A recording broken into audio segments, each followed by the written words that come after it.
여러분의 끝없는 기도와 후원을 통해서 저는 거의 1년 반 동안 대전에서 세계로 선교교회를 통해서 중국인 우리 유학생들 또 직장인들을 대상으로 사역을 하고 있습니다. 이번 주 월요일은 저한테 굉장히 기쁜 날이었습니다.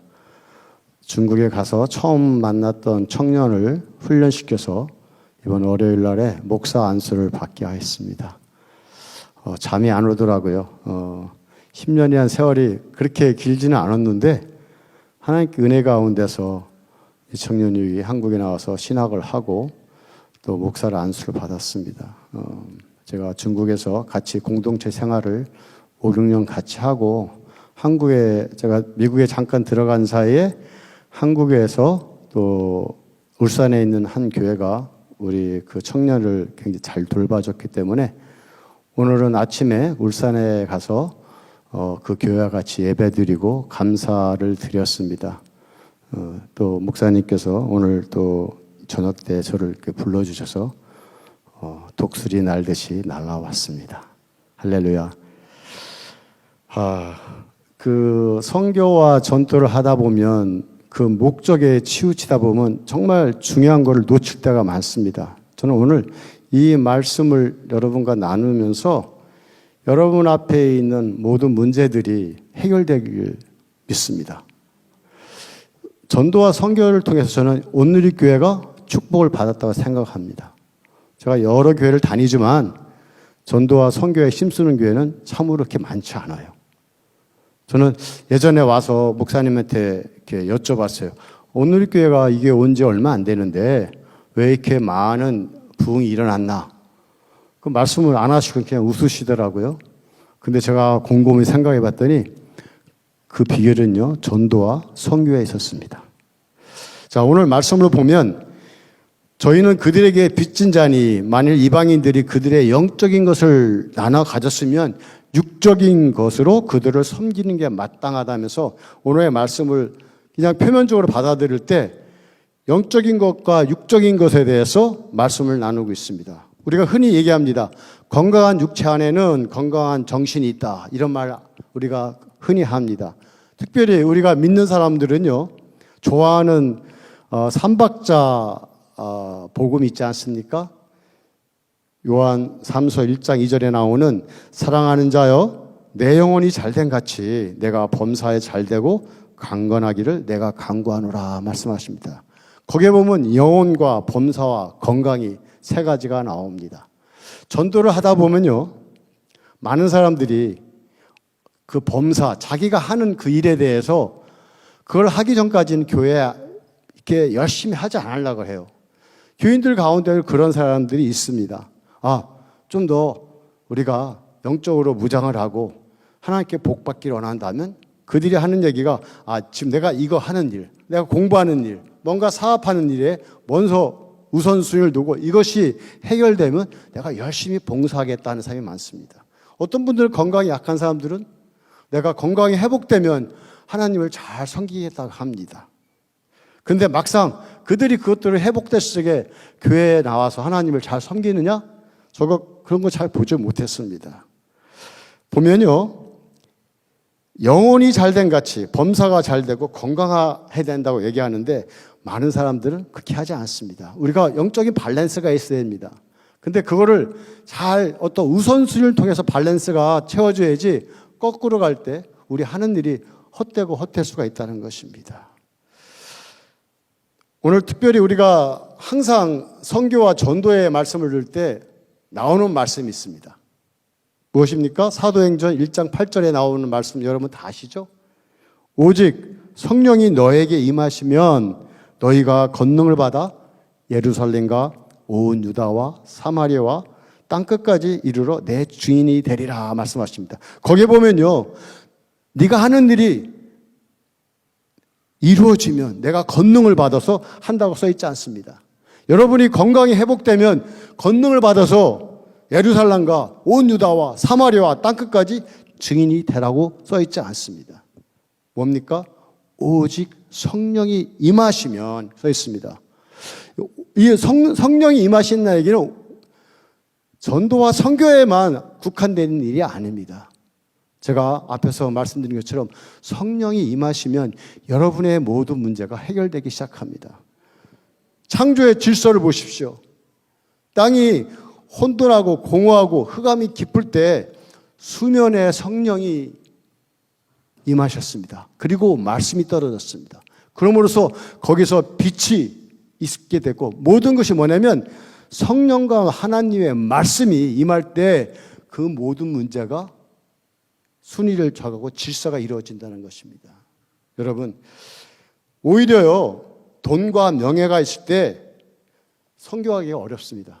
많은 사람들이 선교하면 돈을 생각합니다. 제가 중국으로 선교 갈 때 많은 교회에다가 노크를 했습니다. 제가 중국에 가니까 좀 도와주십시오. 근데 그거는 어떤 선교 후원을 바라서 어떤 헌금을 바라서 그런 것이 아니었어요. 저는 하나님께서 독특한 방법으로 그냥 다이렉트로 파송을 했기 때문에 기도의 후원이 필요했습니다. 그런데 가는 곳마다 그 교회에서 생각하는 것은 제가 저를 후원할 때 돈이 들겠구나는 돈에 대해서 걱정을 하더라고요. 저는 굉장히 슬펐습니다. 하나님께서는 저를 파송할 때 그런 말씀을 하지 않았어요. 내가 너를 책임지리라 말씀했거든요. 근데 많은 사람들이 돈, 어떤 그런 물질적인 걸 갖고서 선교를 한다고 착각하고 있더라고요. 제가 예전에 하나님께서 저를 파송하기 전에 저도 또한 그렇게 생각했어요. 하나님, 제가 이 사업이 잘 되면 하나님, 내가 선교 가겠습니다. 이것이 잘 되면 하겠습니다. 했어요. 근데 막상요, 제가 하는 사업이 잘 되니까 그렇게 안 되더라고요. 하나님, 좀 더 하다가 그 기회를 놓치더라고요. 아닙니다, 여러분. 어떤 상황이 여러분이 선교와 전도해야 될 때 뭔가 딴 것이 이루어진 다음에 전도와 선교는 하는 게 아니에요. 여러분이 있는 자리에서 여러분이 할 수 있는 그 시간에 전도와 선교를 할 때 여러분의 문제가 해결된다는 것입니다. 여러분, 놀라운 비밀입니다. 놀라운 비밀이에요. 예수님께서 사역을 하시기 전에 광야에서 시험을 받으셨습니다. 첫 번째 시험이 뭐였습니까? 사람이 떡으로만 살 것이 아니요 하나님의 입에 나오는 말씀으로 말미암아 산다고 말씀했습니다. 어떤 우리가 볼 때는 육적인 것이 채워질 때 하나님은 일을 할 것처럼 생각됐지만 그것이 아니라는 것입니다. 우리 성경은 누누이 말씀하십니다. 너희는 먼저 그의 나라와 그 의를 구하라. 그리하면 모든 것을 너에게 더하시라고 말씀하십니다. 아멘. 근데 사람들은 그걸 깨닫지 못해요. 오늘 말씀을 통해서 이 말씀이 모세의 지팡이에 대해서 여러분 앞에 있는 홍해가 갈라지는 역사가 있기를 바랍니다. 재정적인 문제, 건강적인 문제, 여러 가지 관계의 문제도 똑같습니다. 하나님의 법칙은요, 항상 똑같습니다. 근데 많은 사람들이 너무 잘 알아요. 들어서 알아요. 근데 들으면 무슨 소용이 있습니까? 그걸 행하지 않으면 아무런 결과가 없다는 것입니다. 성경은 신약 성경의 마지막 부분 항상 써 있습니다. 너희는 가서 모든 민족을 제자로 삼아 아버지와 아들과 성령의 이름으로 세례를 베풀고, 항상 그것이 제자를 삼는 것도 물질로 한 게 아니라 성령이 임하실 때 한다는 것입니다. 그럴 때 내가 너희와 항상 끝까지 있겠다고 말씀하십니다. 제가 미국에서 사업을 하면서 하나님께 주신 그 달란트를, 선교에 대한 사명을 자꾸 미룰 때 하나님께서 저를 굉장히 어떤 환난 가운데 집어넣으시더라고요. 모든 것을 잃어버릴 때 선교의 사역이 시작됐어요. 여러분, 그 이전에 먼저 깨달음으로써 여러분의 앞에 있는 일들이 선교와 전도에 힘쓸 때 이루어지기를 간절히 축원합니다. 성령이 임하지 않으시면요, 우리가 선교 사역과 전도를 할 수 없어요. 여러분의 어떤 가정에서라든지 일터에서라든지 그 마찬가지요. 그 일을 할 수가 없습니다.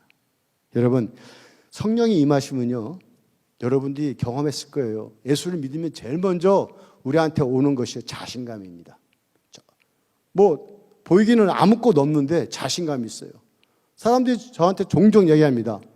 당신은 도대체 어떤 근거로 이렇게 자신감이 있냐고. 딴 거 없어요.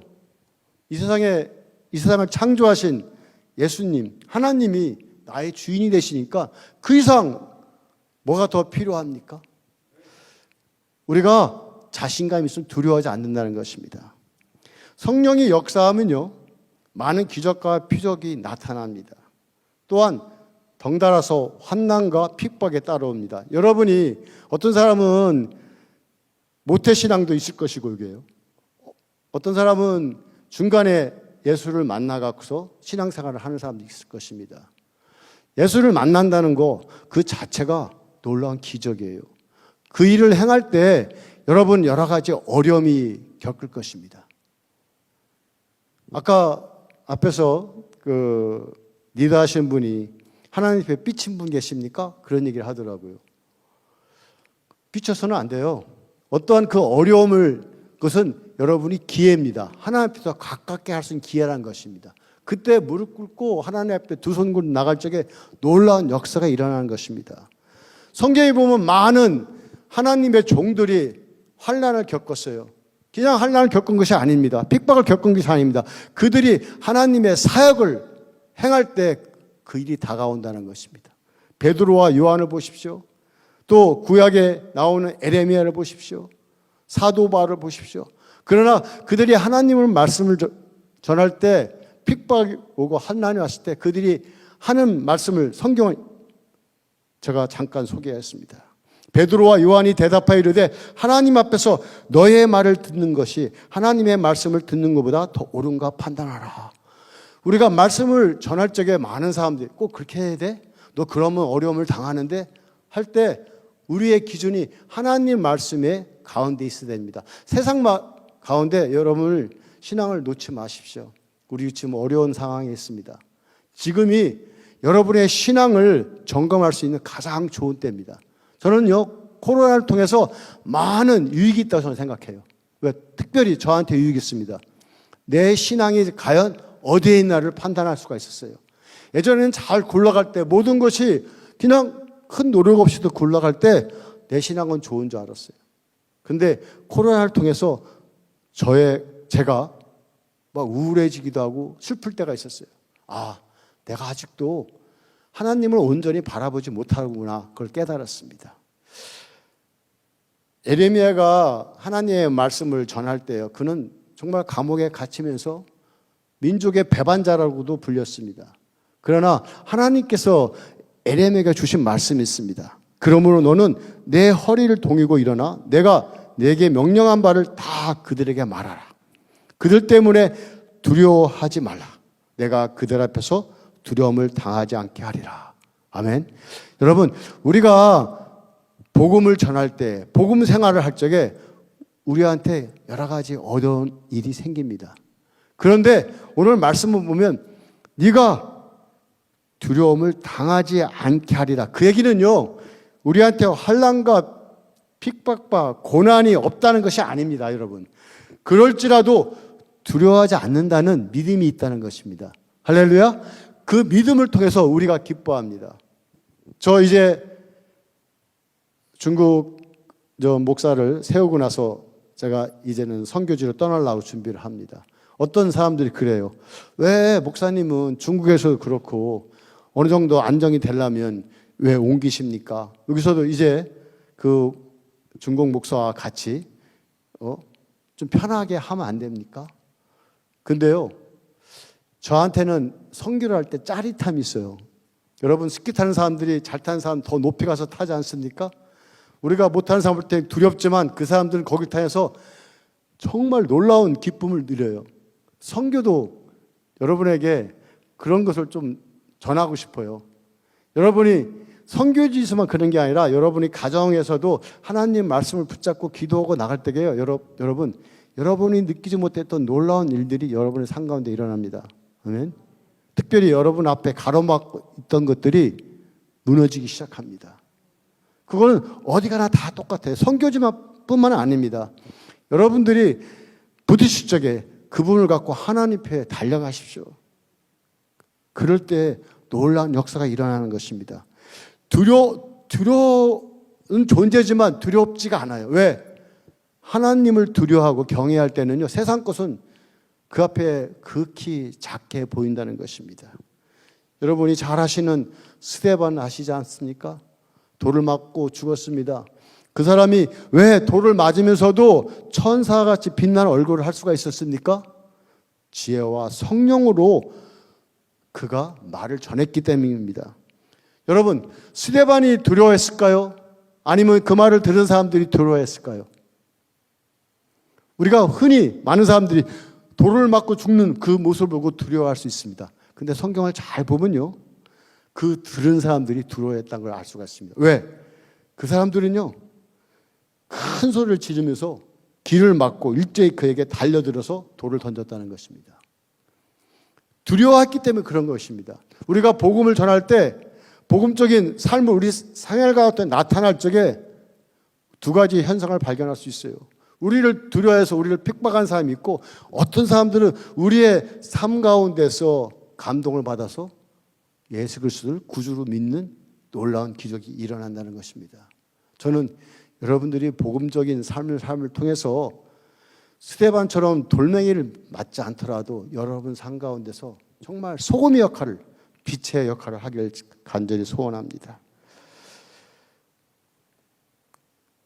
사도 바울은 우리가 선지자로서 또 선교사로서 복음 사역자로서 신학에서는 손꼽히는 인물입니다.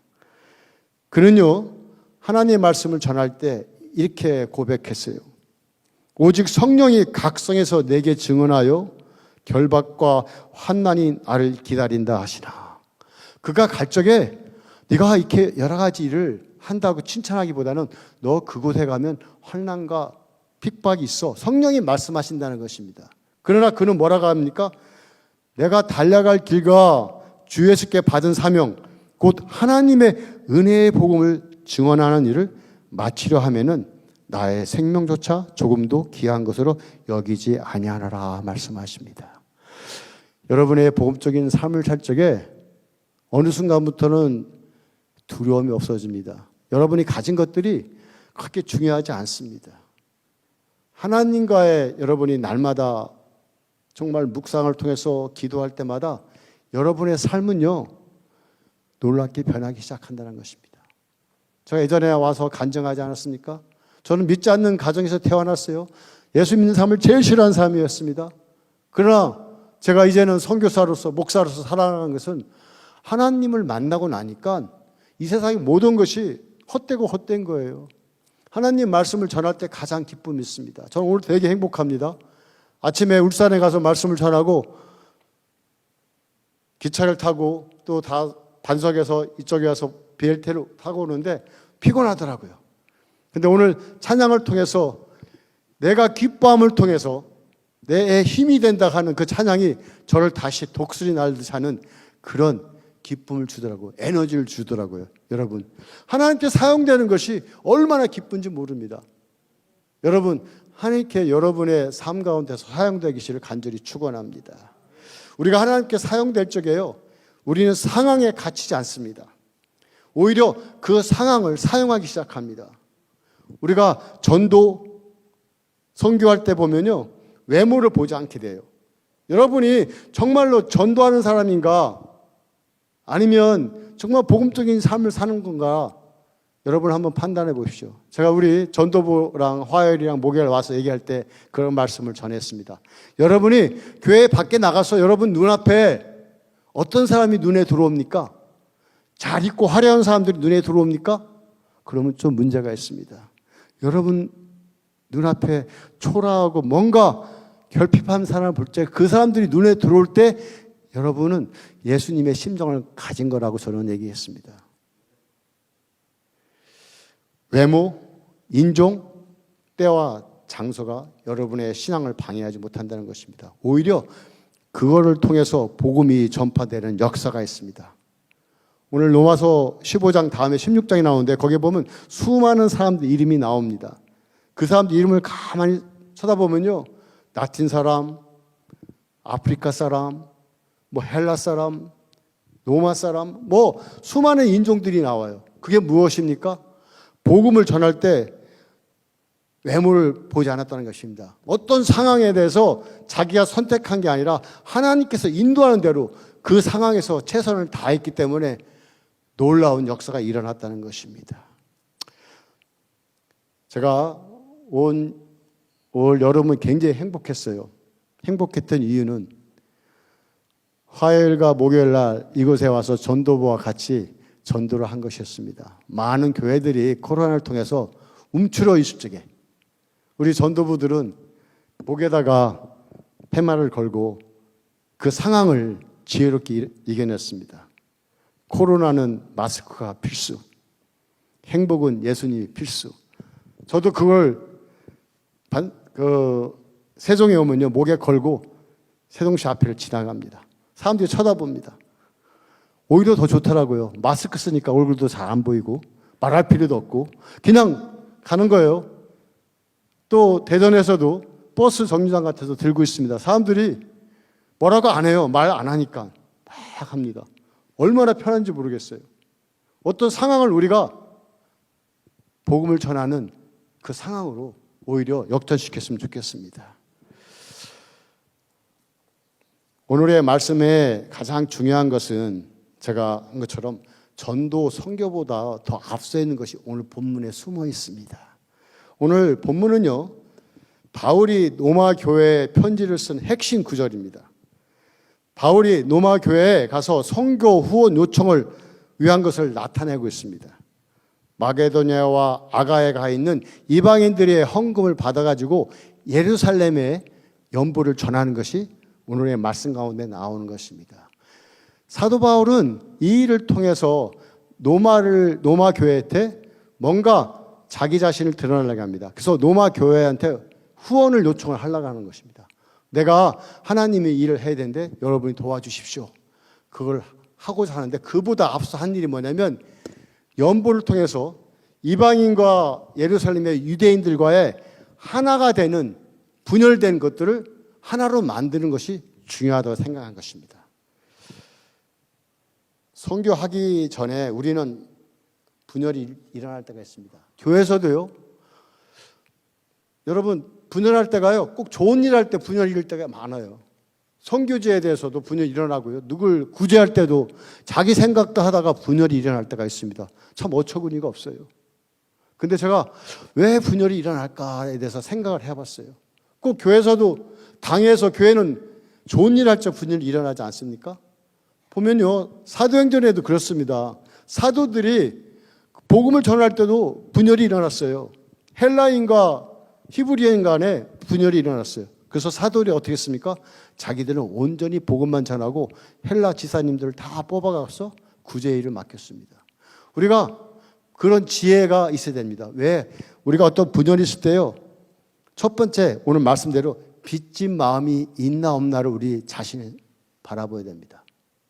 여러분 제가 선교 사역을 하면서 두 가지 사람을 만납니다. 한 사람들은 정말 빚진 마음으로 도와주는 사람이 있습니다. 저한테 도와주는 게 아니라 하나님의 빚졌기 때문에 그 사역을 해서 헌신하는 사람이 있습니다. 근데 반면에 어떤 사람들은요, 마치 하나님이 하나님 앞에 동냥하듯이 하나님 앞에 헌금을 하는 사람들 제가 바라볼 때 있어요. 굉장히 기분이 나쁠 때가 있습니다. 저는 가난합니다. 그렇지만 나의 아버지 하나님은 굉장히 부자입니다. 제가 어떤 후원을 부탁할 때 어떤 사람들이 나의 모습을, 나의 초라한 모습을 보고서 마치 인심 쓰듯이 헌금을 할 때가 있어요. 저는 안 받습니다. 어떤 때는 저는 안 받을 때가 있어요. 저 필요 없습니다. 저 거지 아닙니다. 어떤 교회 가서도 제가 할 때 그 사람들이 가지고 있는 생각이 정말 빚진 마음이 없이 하나님 앞에 헌신하지 않는다면 저는 거부합니다. 그게 하나님께 저한테 주신 선교의 자세입니다. 두 번째는요, 우리가 선교 일을 할 때, 전도 일을 할 때 분열이 일어나면요, 여러분이 하야 될 일이 있습니다. 여러분 바나바와 바울을 세울 때 그들이 어떤 일을 했는지 혹시 기억하십니까? 금식 기도를 했다는 것입니다. 저는 감히 얘기 드립니다. 혹시 여러분께서 저를 캄보디아로 보내실 적에 먼저 금식 기도해 주세요. 아, 저 오목사가 정말 마땅한 사람인지 아닌지 기도해 보십시오. 그래서 하나님께서 저 사람은 아니야, 그럴 때 저 보내지 마십시오. 그렇지만 하나님께서 저 사람은 보내도 돼 한다면 저를 꼭 보내주십시오. 대답을 안 하시는군요. 주 안에서 사랑하는 여러분, 우리가 복음을 전하는 것은요, 영혼을 살리는 매우 중요한 일입니다. 이 일은 예수님께서 우리에게 주신 마지막 지상 명령입니다. 믿습니까? 하지만 그보다 더 중요한 것은요, 그 일에 앞서 복음으로 하나가 되는 것입니다. 많은 교회가 분쟁으로 갈라져서 나가는 모습을 봅니다. 그리고 그들이 하는 말들을 우리들은 참 슬프게 합니다. 분열을 통해서 교회가 쪼개지고요, 나누어지면서 그 일도 하나님께서 복음의 확장으로 사용하신다면서 그 분열을 정당화하는 것은 절대로 성경적인 것이 아닙니다. 분열로 인한 복음의 확장은요, 결국 분열의 씨앗으로 또 다른 분열을 일으킬 뿐입니다. 저는 제 다음 사역제를 세울 때 정말 아름다운 모습으로 항상 세우고 나왔습니다. 분열이 아니라 하나님께서 원하시는 사역자, 지금 중국, 그래서 많은 부흥을 하고 있습니다. 저희가 세웠던 그 교회, 그 소금과 빛교회도 그 핍박 가운데 있지만 그래도 그들이 많은 열매를 맺고 있어요. 세계로 선교교회도 또한 그렇게 될 거라고 저는 믿습니다. 여러분, 분열을 통해서 세워진 교회들은요, 마치 눈사람을 만드는 과정과 비슷해요. 여러분, 눈이 많이 쌓였을 적에요, 눈사람을 크게 만들려고 하면 뭐 흙이 있든 없든 간에 막 굴리면요, 크게 돼요. 그죠? 그리고 겉모습만 하얗게 칠하면 눈사람이 아름다워 보이지만요, 그거 녹을 때 보셨습니까? 흉측합니다. 검은 물들이 툭 떨어지고요, 막 흉측해요. 그러나 아주 깨끗한 눈으로 뭉쳐진 눈사람을 보면요, 녹을 때도요, 그렇게 추하지가 않습니다. 여러분,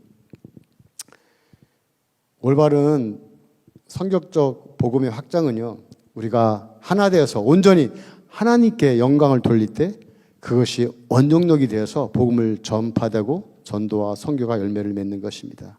저는 세종 온누리 교회가 앞으로 그런 정말 하나님께서 원하시는 지상 명령을 할 때 여러분이 부딪힘이 없이, 어떤 하나님이 일할 때 우리가 부딪히겠어요. 그때 먼저 여러분이 자신을 내려놓으십시오.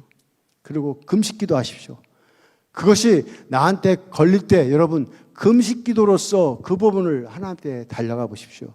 그 일은 여러분의 축복의 일로 바뀔 것입니다. 왜냐하면 하나님이 일을 할 적에 금식하는 사람을 보면요, 그 뜻대로 하나님이 이끌어 가신다는 것입니다. 교회는 분열을 일으키는 것이 아닙니다. 분열을 치료하는 세상에서 마지막의 소망인 것입니다. 믿습니까? 저는 에베소서 2장 13절에서 16절의 말씀을 여러분께 전하고 말씀을 마치겠습니다. 이제는 전에 멀리 있던 너희가 그리스도 예수 안에서 그리스도의 피로 가까워졌느니라. 그는 우리의 화평이신지라 둘로 하나를 만드사 원수된 것 곧 중간에 막힌 담을 자기 피로 허시고 또 십자가로 이들을 한 몸으로 하나님과 화목하게 하셨습니다. 아멘.